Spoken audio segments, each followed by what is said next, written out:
anyone not familiar with address and haggis, you're going to need to have your glasses charged because it's a toast and the haggis comes immediately after this address.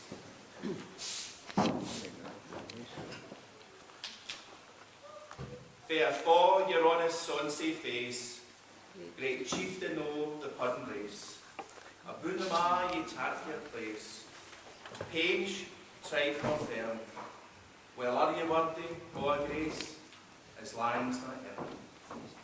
The groaning trencher there ye fill, your heart is like a distant hill. Your pin would help to mend a mill in time of need. While through the amber pours, the dews distill like amber weed. His knife see rustic labour did, and cut ye up with ready sight. Trenching your gushing entrails bright like on a dish, and then, oh what a glorious sight. Warm, reeking, rich.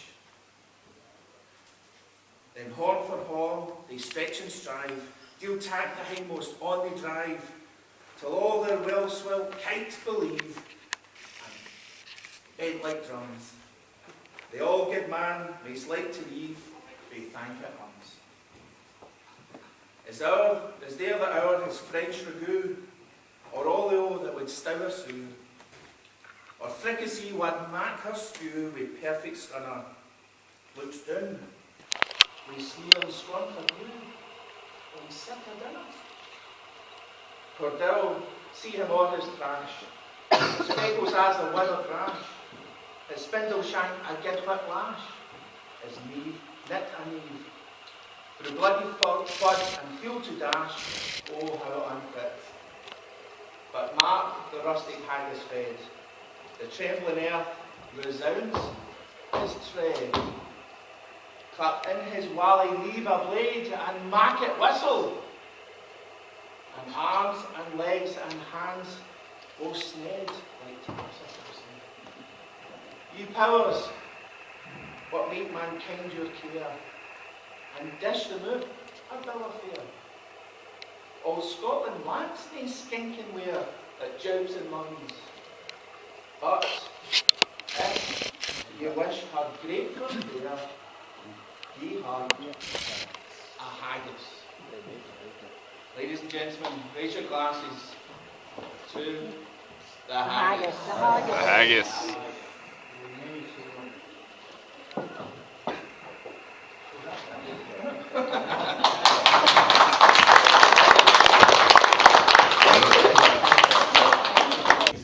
Do you want to join? Jessica? No, she was going to get Darcy. Oh, she was going to get Darcy. Have you all heard the three crows? So know that. Come on.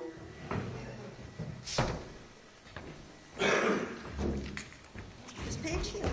Paige is here somewhere. She hide as well. Do you know the three crows? We'll just start. Ben, you were going to start, weren't you? Three crows sat upon the wall, sat upon the wall, sat upon the wall. Three crows sat upon the wall on a cold and frosty morning.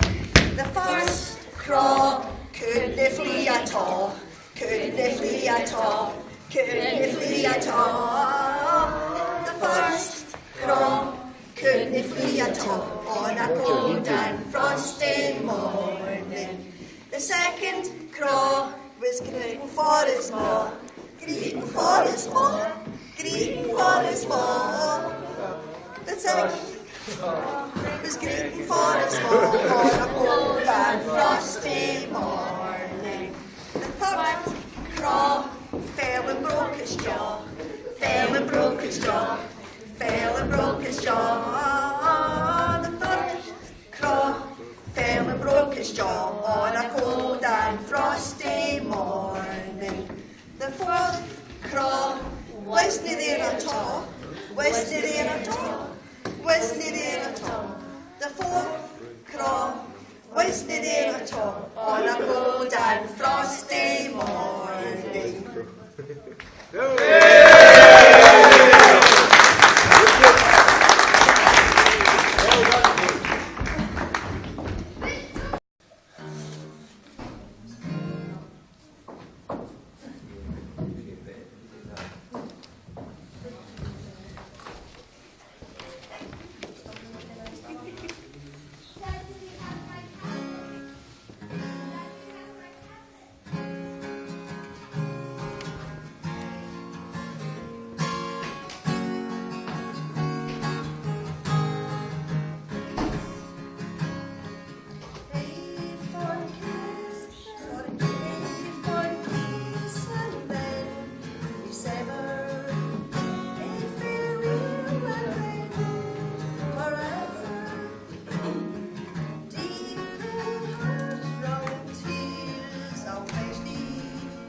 It's like a Glasgow accent.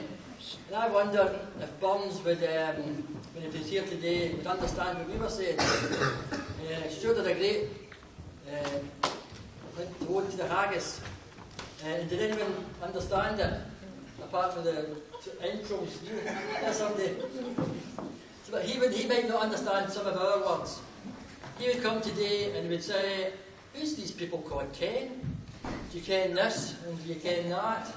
And I remember one of the missionaries telling me, who's this Ken everyone talks about? But there are also, the lassies, there's also a Judy. Everyone talks about Judy. Especially in shops. Judy that in a different size. Judy that in a different colour. So, most popular name in Scotland is Judy and Ken. Now, also, I have to explain some of the language. Wirrabura. Wirrabura is an ancient Glasgow romantic saying. Wirrabura. Now, I can honestly say I have never heard it. You might have heard it. What about a wee quiet night, isn't it? What about it tonight?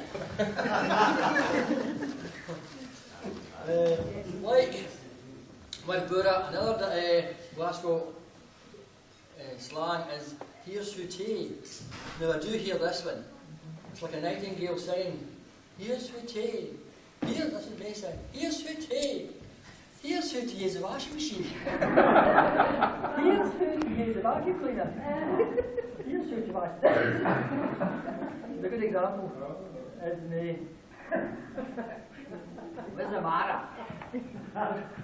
Where's the matter? That's often heard.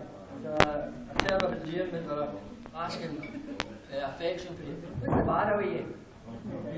What's the matter? You look so real. So here's what's the matter.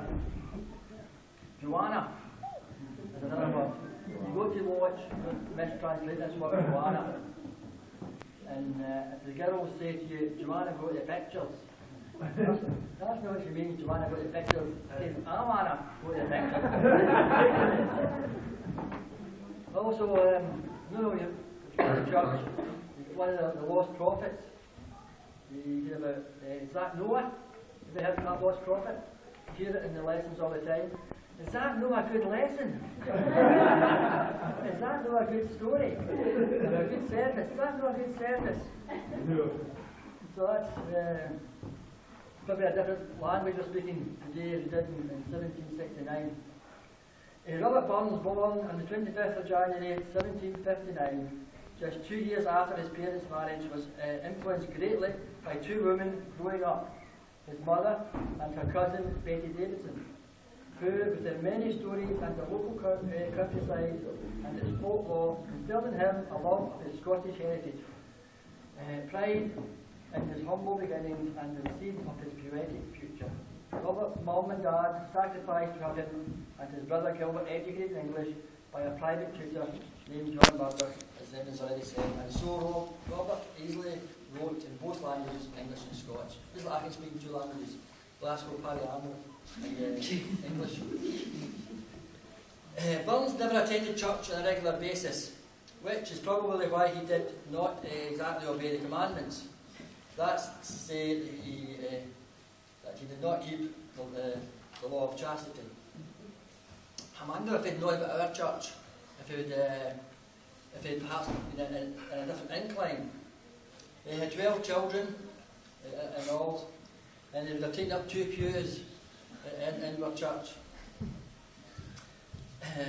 Burns' first motivational inspiration was young ladies. His first love, as he was 17, was Nell Kirkpatrick, the blacksmith's daughter, who inspired Burns' first song Robert ever wrote. Because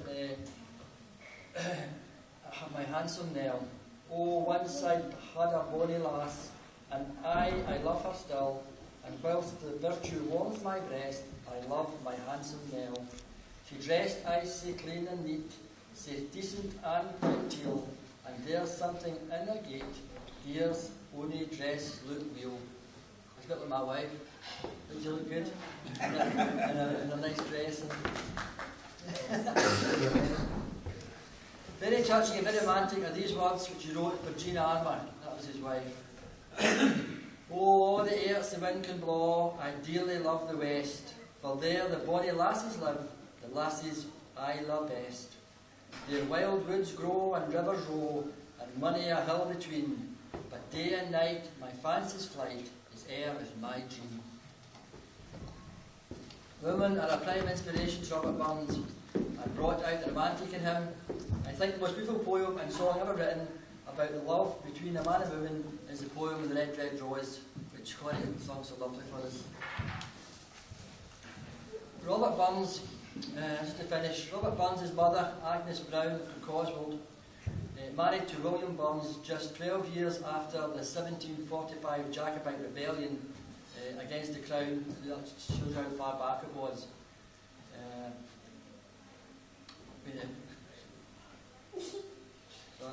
We know very little about her except two critical things. Being poor, she spoke the old Scottish tongue called Lowlands or Leylands, and she loved to sing old Scottish songs to her children as they worked together in the field. Robert, her eldest, wrote his poetry in the Scottish dialect in fond memory of his mother's singing. I stood by her graveside in Ayr, Alloway. She had died many years before I was born, wife of William Burns and the mother of Robert Burns. As I stood there, I thought of another mother called Mary, who at the birth of her son, the Bible says, but Mary kept all these things in her heart.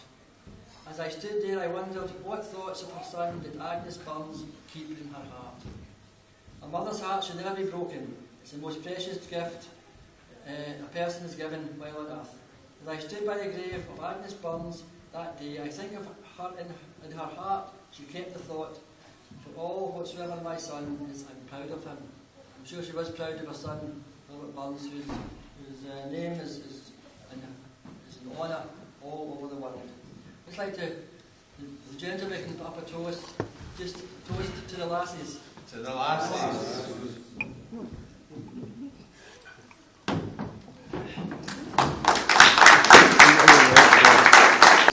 Thank you for that kind address to us lassies here in the room, and to the lassies that made up such a big part of Burns' life. I'd like to respond to that. And first I'd like to just mention, Burns wrote a very famous poem. Some would say it was his most famous poem and song that he ever wrote. And he wrote this poem and song in 1795. And it was entitled, A Man's a Man for A' That. Now we know you don't know all that. Now just to give you a few facts first about this wonderful poem. This song was chosen for the opening of the Scottish Parliament in 1999. Within this poem, Burns speaks of liberty and independence. Each verse has its own meaning. Burns says a man values his true gold. It's his character, not his wealth or class. His honesty is more important than his appearance or the clothes he wears. I might not see that when we look at what Stuart and Evans wear. Charity. A man who thinks for himself is of more importance than a fancy lord. Dignity, honesty, goodness, and self-respect are of more worth than empty titles. And in this he talked about lords and princes who had empty titles. The song ends with a plea that mind and character should be the standard for judging men and not their wealth and position. This song gives heart to the ordinary person, but it imparts a blueprint of how a person should conduct himself. But the universal virtue of honesty, goodness, character, and the ability to think. So that's Burns' version of a man's a man for a' that.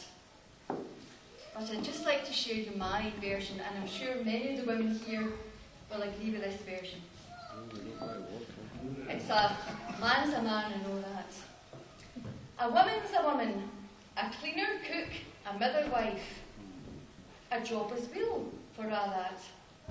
A skivvy a' her wedded life. Who else would do a' that? For a' that and a' that, she loves him still for a' that. She surely must be off her head. for putting up with all that. No, driven trains and flying planes, even Prime Minister and all that. And still with time to mind the reins. A woman's a woman for all that. For all that and all that. Her varicose veins and all that. No man could surely stand the pace of being a woman and all that. For men are sure a helpless band. They're just big bairns for all that. Without a woman to hold their horn, they'd soon fair starve and all that. For all that and all that, she suffers the gawp for all that. Who else could put up with a man, his gallus ways and all that? Housework's meant for two to share, the washing up and all that, but the Egypt just gets in her hair and ruin her feet and all that. For all that and all that, she's nae time to spare for all that. So he goes boozing with his pals. Now, I know that's not here. But he goes boozing with his pals while she gets on with all that. But when he rolls in for the pub, muckle foo and all that, and then demands a plate of grub, she'll clip his ear for all that. For all that, for all that, he'll sleep with the dog for all that. The woman might well be a saint, but she'll mope it up with all that.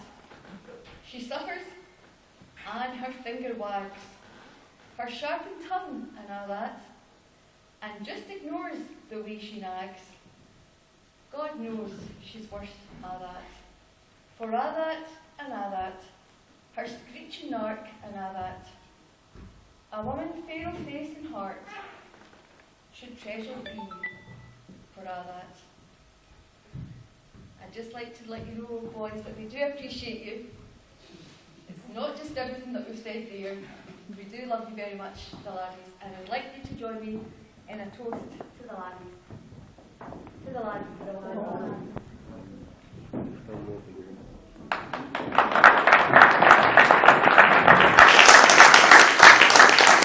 It just leaves me to thank, first of all, the Melchizedek priesthood who were conscripted to prepare the food. I'd like to thank them, but more importantly, I'd like to thank the sisters for organising the Melchizedek priesthood so they could prepare the food. Nonetheless, in our house, when I phoned up at 4 o'clock wondering if we had enough potatoes peeled, and my wife said they're all cooked and mashed and in the pan, so I know exactly what I was talking about there. For those I'd like to thank who took the time and effort to decorate the hall and the tables, they did a fantastic job. The place looked amazing. All the different people that performed, particularly Connie, who had to go and find out what a Burn song was and learn it in a week. She did an amazing job from not knowing any Burn songs to singing it beautifully like that, so well done, Connie.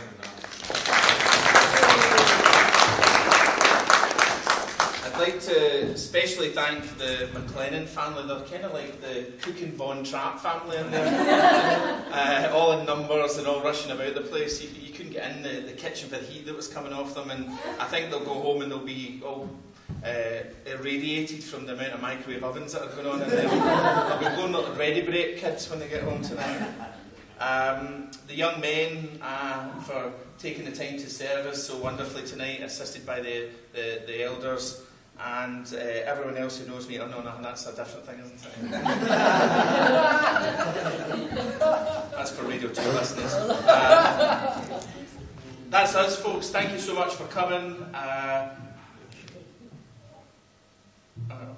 I'm alright, I'm on cue.